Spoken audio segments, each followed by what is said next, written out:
இப்போ விஜய் அப்படி இருந்தாரா இல்லையா என்பது கேள்விக்குறி. யார் தலைவனாக வந்தாலும் அவர்கள் வருவதற்கு முன்பாக தங்களுடைய பிம்பத்தை சமூக நலன் சார்ந்த விஷயங்களில் தங்களை ஈடுபடுத்தி தங்களுடைய பிம்பத்தை வளர்த்திருக்க வேண்டும். இப்பொழுது எம்ஜிஆர் வந்தார் என்றால் அவருடைய பாடல் வரிகளில், அவர் செய்த காட்சி அமைப்பில், அவர் பேசிய பேச்சில், அவர் நடந்து கொண்ட கதைகளில் எல்லாவற்றிலும் ஒரு சமூக புதுமைக்கான விஷயங்களை அவர் வைத்து கொண்டே இருந்தார்.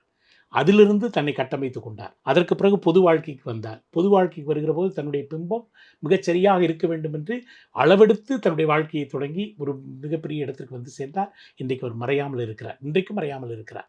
அதே தொடர்ச்சியாக அதனுடைய நீட்சியாக வந்தவர் தான் விஜயகாந்த்.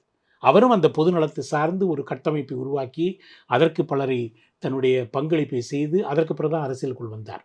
ஆனால் விஜய் அப்படி வரவில்லை என்பது கருத்தை பலர் சொல்லலாம். ஆனால் எனக்கு என்ன என்றால், நடிகர்கள் வருவதற்கு முன்பாக சமூகம் சார்ந்து அவர்கள் இயங்கி இருக்கிறார்களா என்று அவர்கள் ஆய்வு செய்து கொள்ள வேண்டும். அவர்கள் ஆய்வு செய்து கொள்ளட்டும். இப்போ விஜய் அப்படி இருந்தாரா இல்லையா என்பது கேள்விக்குறி. நான் அந்த இடத்திற்கு வரவில்லை. அவர் மனதிற்குள் இருந்திருக்கிறது. ஆனால் இன்னும் அவர் தன்னுடைய ஸ்திரத்தன்மையை பெரிதாக கொண்டு வந்திருக்க வேண்டும் என்பது என்னை போன்றவர்களுடைய நண்பர்களுடைய ஏக்கம்.